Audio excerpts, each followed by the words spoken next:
वर्णानामर्थसङ्गानां रसानां छन्दसामपि मङ्गलानां च कर्तारो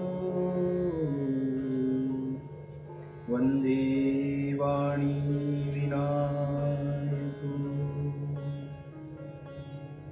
नारायणं नमस्कृत्य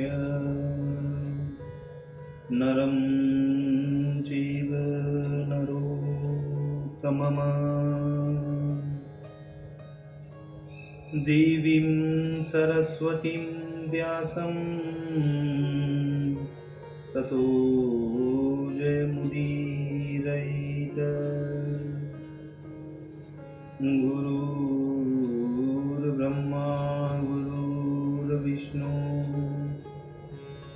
गुरुर्देवो महेश्वर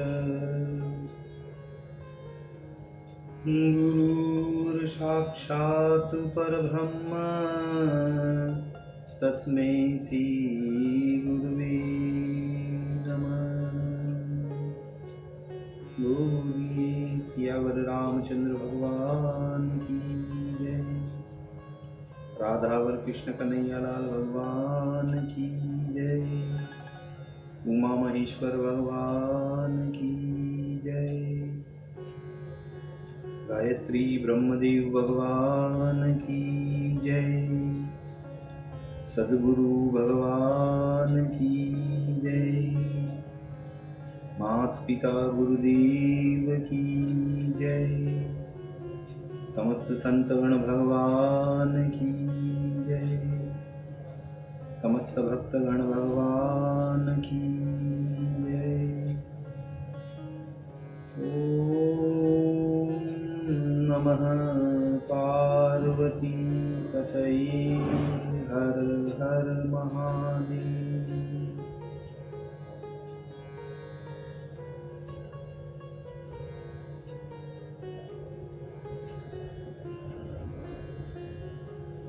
तो मित्रों,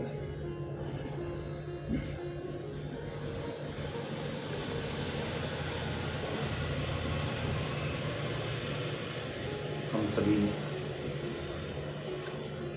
अभी तक भगवान श्री भागवत महापुराण के प्रथम स्कंद की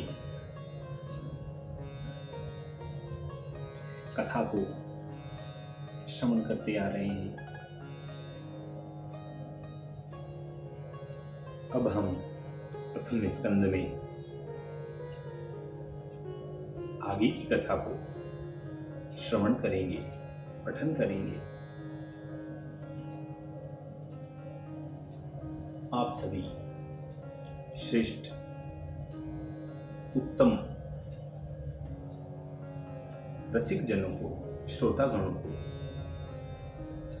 श्री भगवान राधा वल्लभ कृष्ण कन्हैया लाल के श्री चरणों में दृढ़ भक्ति रखते हुए कथा को श्रवण करना चाहिए, कीर्तन करना चाहिए, भजन करना चाहिए, कथा का मनन करना चाहिए।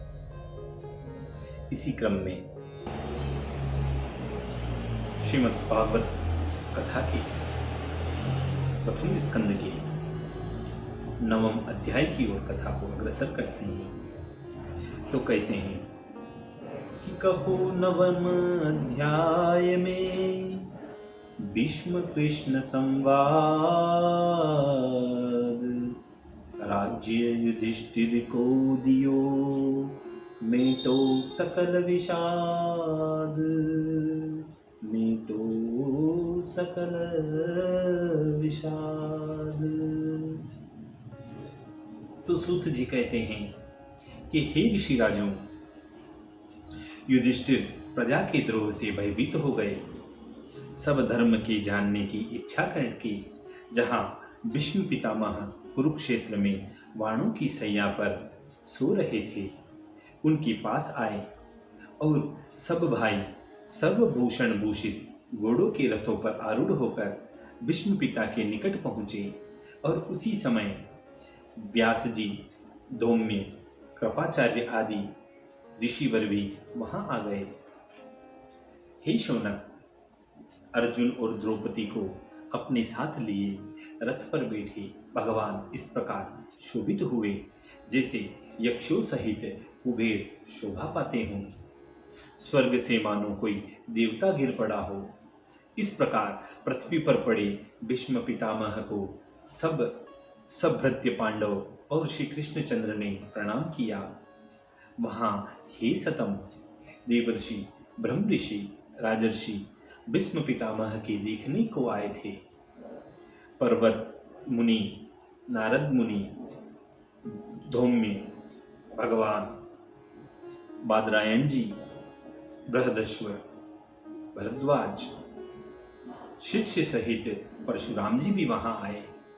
वशिष्ठ जी, इंद्रप्रदम, असित, त्रित, घृतसम्मत, कक्षीवान, गौतम, अत्रि, कौशिक, सुदर्शन और निर्मल, शुक्राचार्य आदि मुनि शिष्यों को संग लेकर कश्यप, अंगिरा आदि अनेक ऋषि मुनि वहां पर आए। सूत जी कहते हैं कि हे ब्राह्मण, उस समय धर्मज्ञ पितामह उन सब महात्मा पुरुषों को देखकर देश काल विभाग जानने वाले भीष्म पितामह ने मानसिक पूजन किया, क्योंकि वह सभी शरीर पर बाणों से बिंधे हुए थे।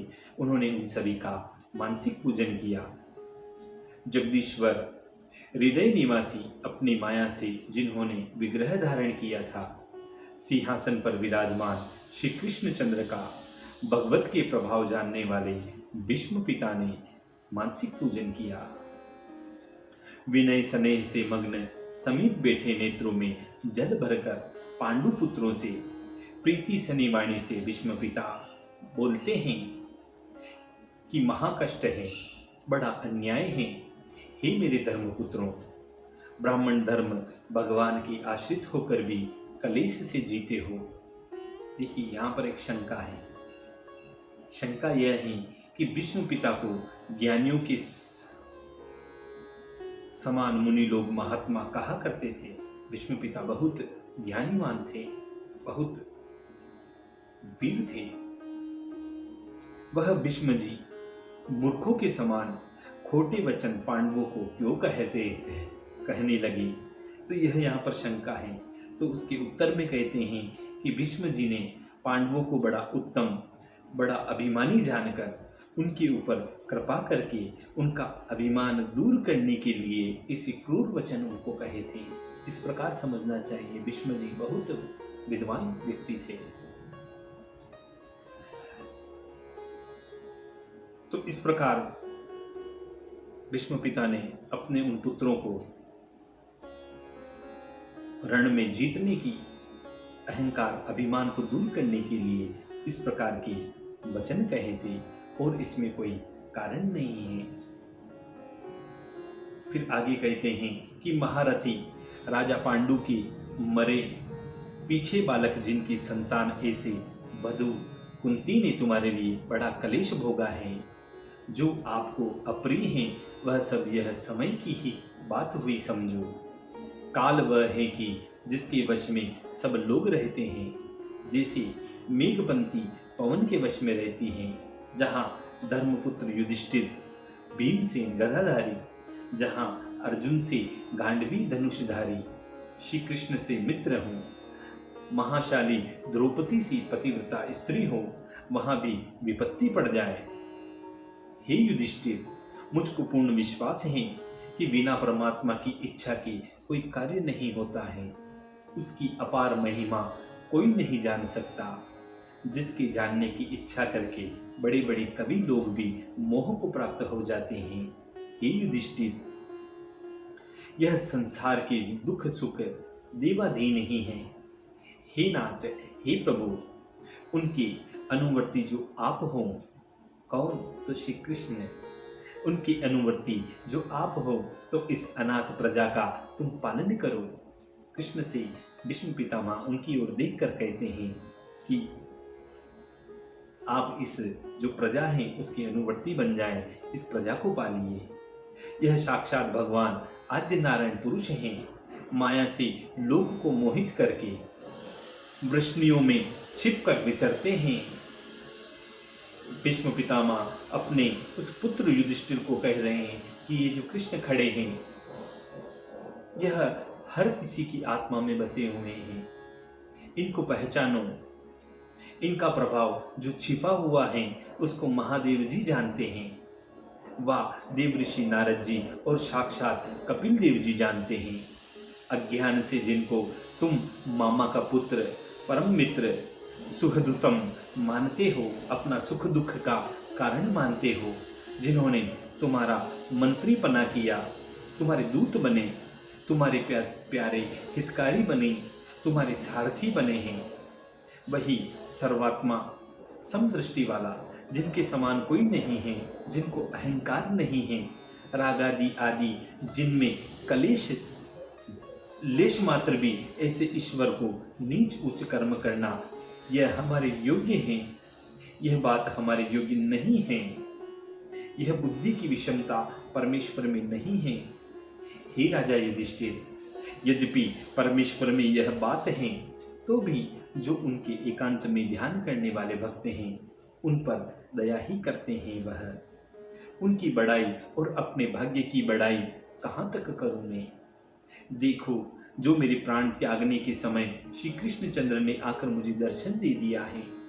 भक्ति से जिनमें मन लगाकर वाणी से जिनका नाम 8 प्रहर कीर्तन करें और इसी ध्यान में देह त्याग करें तो वह पुरुष काम कर्म से छूट जाता है। जब तक मैं देह त्याग नहीं करूँगा तब तक प्रसन्न वंदन, कमल नयन, रुचिर मुख कमल वाले चतुर्भुज देव तुम्हारा मार्ग ध्यान योग्य है।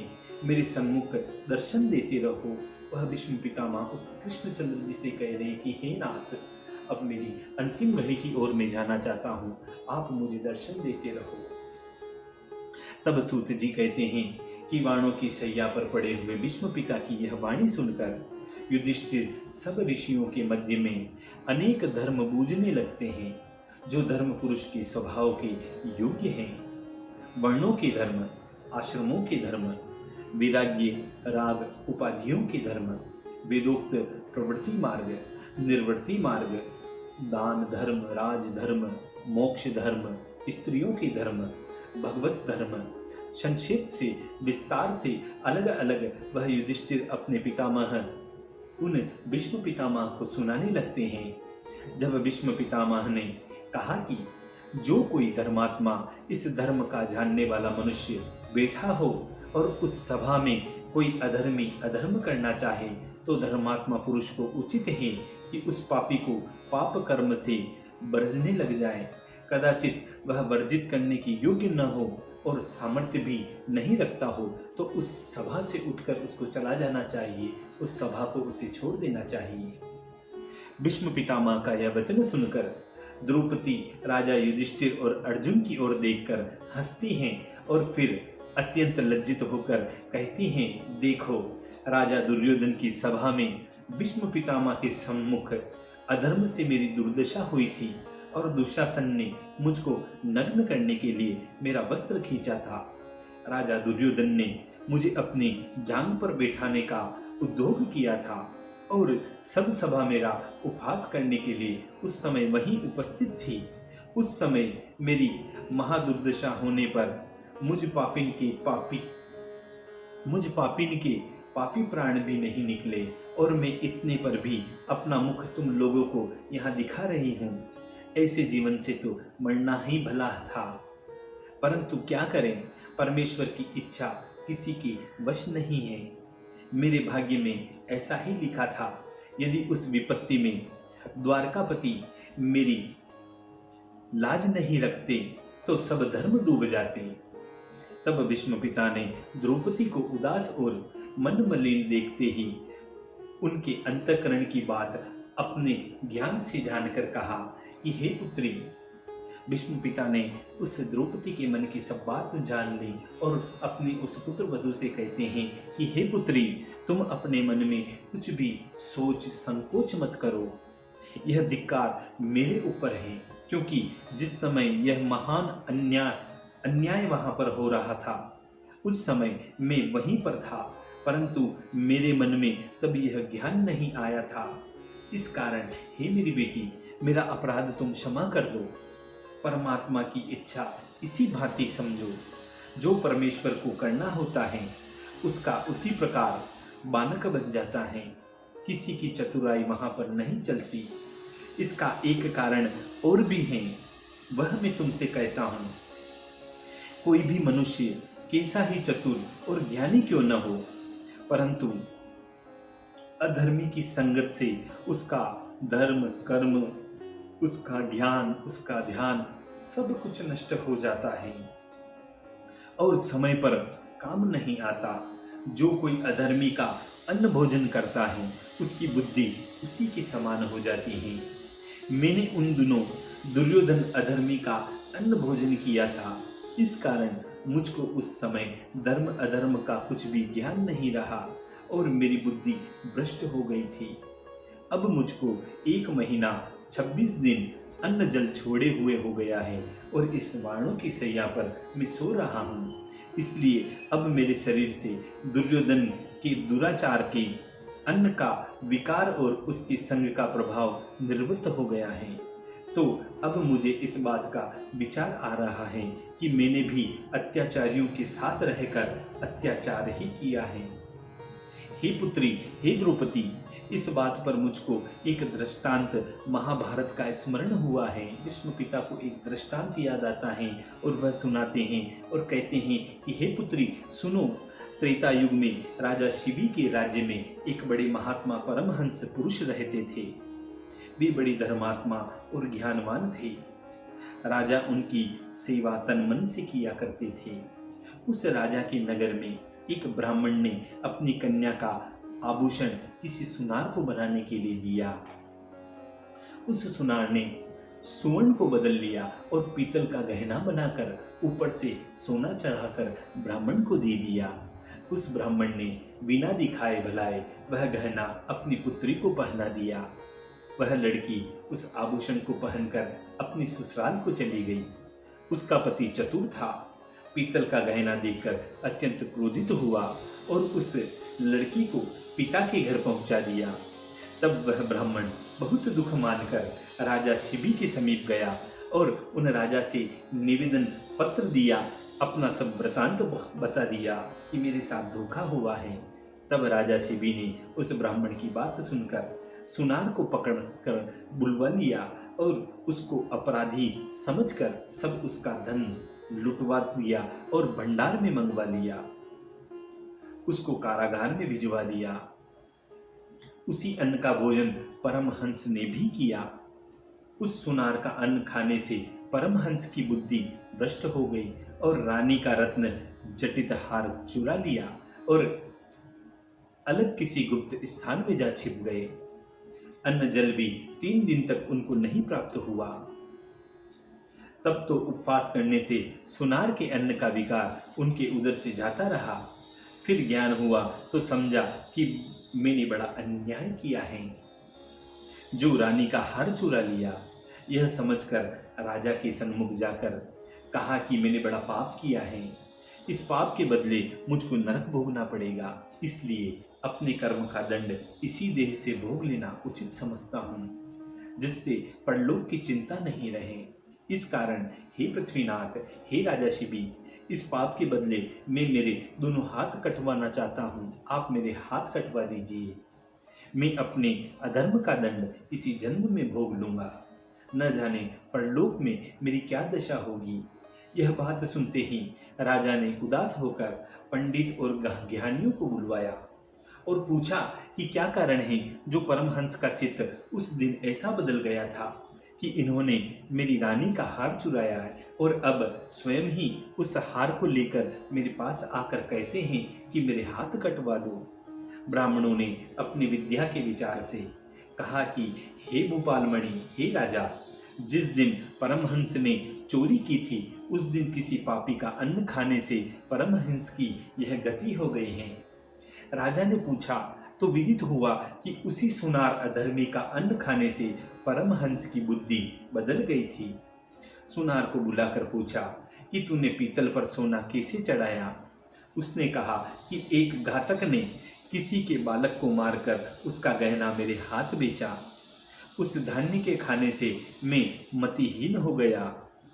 हे द्रौपदी, भीष्म पिता पुनः द्रौपदी से कहते हैं कि हे द्रौपदी, एक दिन अधर्मी का अन्न खाने से परमहंस का ज्ञान नष्ट हो गया, जो उसने चोरी की, और मैं तो उस राजा दुर्योधन अधर्मी का सदा से अन्न भोजन करता आ रहा हूँ और उसके साथ रह रहा हूँ। मुझे उस समय इतना ज्ञान नहीं हुआ जो दुर्योधन को तेरे ऊपर अन्याय करने से उसे वर्जित करता, और वह नहीं मानता। यह सब मेरा ही अपराध है। हे पुत्री, मेरा अपराध क्षमा कर। यह कहकर भगवान वासुदेव की मनोहर मूर्ति को विष्णु पिता हृदय में धारण करके नेत्र बंद कर लिए। उसी समय काल ने आकर उनको ग्रास लिया। जिसको अपनी इच्छा से मोक्ष पाना हो उसके लिए यह उत्तरायण काल कहा गया है। युद्ध में सदा सबके समीप रहने वाला, सहस्त्रों मनुष्यों की रक्षा करने वाला, भीष्म पितामह सहस्त्र अर्थ कहने वाली वाणी से आदि पुरुष भगवान पिताम्बरधारी चतुर्भुज के सन्मुख स्थित होकर कृष्ण जी के सब संग छोड़कर मन लगाने लगे। बुद्धि शुद्ध और मन स्थिर करने से उनके पाप नष्ट हो गए और श्री कृष्ण चंद्र जी के दर्शन से आयुधों के लगने की व्यथा दूर हो गई और सब इंद्रियों की वृत्तियां, उनकी भ्रम भी उनका दूर हो गया। भीष्म पिताजी देह त्यागने के समय जनार्दन भगवान की स्तुति करके बोलने लगते हैं, हे यादव कुल श्रेष्ठ, हे महा महिमा युक्त स्वरूप भूत, हे परमानंद को प्राप्त किसी समय विहार करने के निमित्त योग माया के आश्रित हो देह धारण करते हो। आप अनंत हो, अच्युत हो, जिससे संसार कृतार्थ हो, ऐसे भगवान षडगुण ऐश्वर्यवान श्री कृष्ण चंद्र जी मैंने निष्काम बुद्धि समर्पण की है। त्रिलोकी में सुंदर तमालवत नीलवर्ण सूर्य की किरण सम प्रकाशमान, तनु पर उज्जवल वस्त्र धारण किए हुए, मुखारविंद संगन समूहवत अलंके चारों ओर छिटक रहे हैं, ऐसे श्री कृष्ण चंद्र यदुनायक में निष्काम मेरी प्रीति बनी रहे। युद्ध में घोड़ों की खुरों की धूल से भरी हुई, इधर उधर को बिखरी हुई अलकें और श्रम से जिस मुख पर पसीना हो, ऐसे श्याम कमल के फूल पर ओस के जैसे कण चमक रहे हों।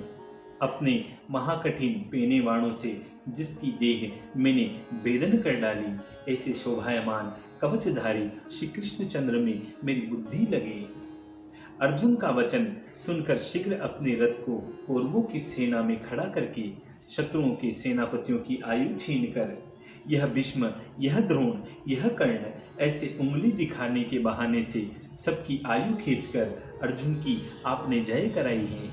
ऐसे पार्थ सखा श्री कृष्ण चंद्र में मेरी प्रीति हो।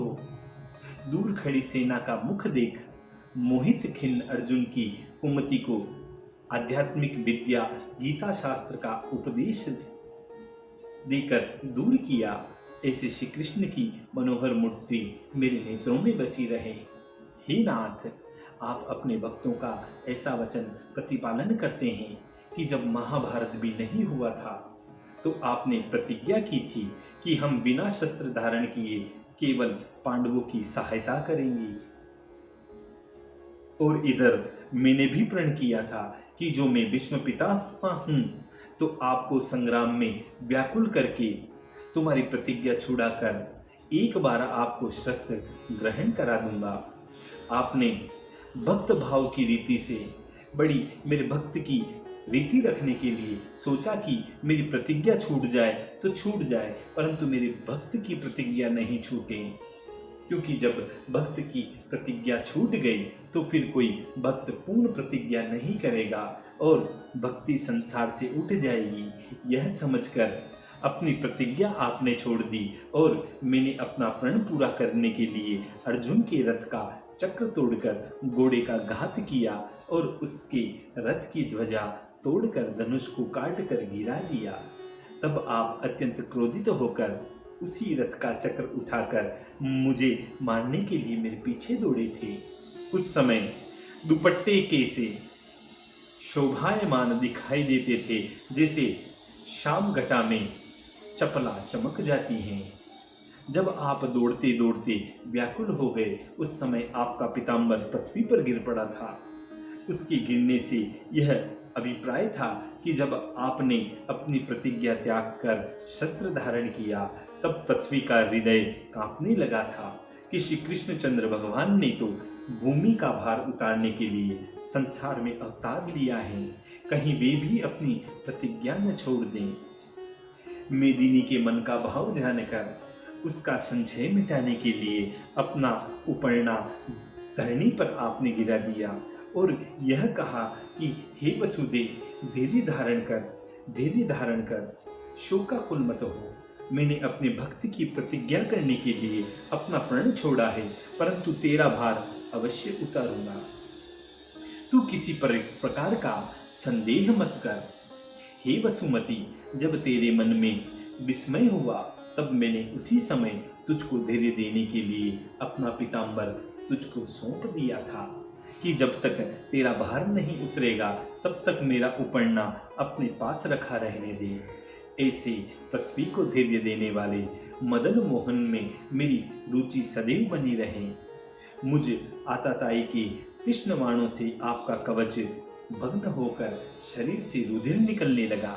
उस समय हठपूर्वक मेरे सन्मुख मुझे मारने को आप आए और मैं चाहता था कि पांडवों की सब सेना को मारकर मैं भगा दूं।